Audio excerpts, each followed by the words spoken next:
Баршаңызға қайырлы күн достар, менің каналыма қош келдіңіздер. Бүгін сіздерге екі ғана жұмыртқадан өте оңай алма қосып жасалынатын пирогты дайындайтын боламыз. Видеоны асықпай, міндетті түрде соңына дейін қарап, менің арнама тіркелмеген болсаңыз тіркеліп, жанындағы қоңырауша белгісін басып қойды ұмытпаңыздар.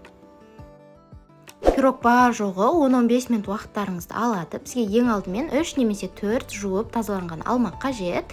Осылай 2-ге 4-ке бөліп аламыз да, ортасындағы жаман жерлерін алып тастаймыз, дәнектерін. Одан кейін дәл видеодағыдай етіп, қатты жұқа емес, қатты қалың емес етіп, турап шығатын боламыз.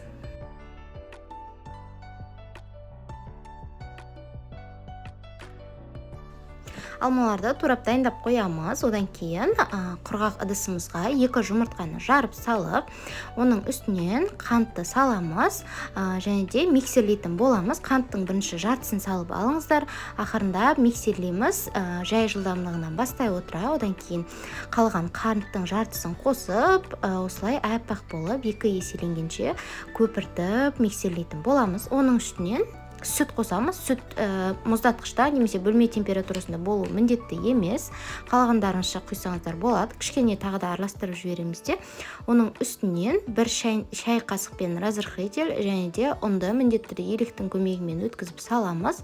Одан кейін осылай лопатаның немесе венчиктің көмегімен қатты басып жібермейтіндей етіп, жақсылап арасында іртіктері қалмайтындай етіп араластырып шығамыз.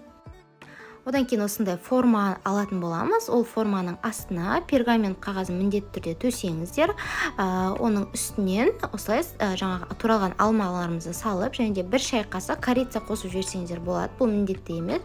Және де қасықпен кішкене алмаларды араластырып жібереміз. Оның үстінен осылай біздің жаңағы массамызды құйып шығамыз. Барлық жеріне біркелкі етіп, лопатаның көмегімен силиконды кішкене тегістеп аламыз да, қызып тұрған пеште 180 градуста шамамен 20-25 минуттай пісіріп алатын боламыз.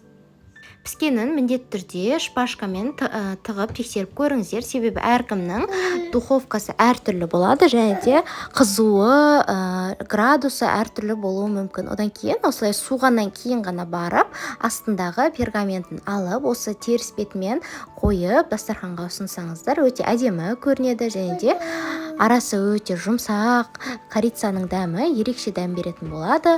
Көп уақыттарыңызды алмайтын осы пирогты жасап көріңіздер. Сіздермен бол арайлым.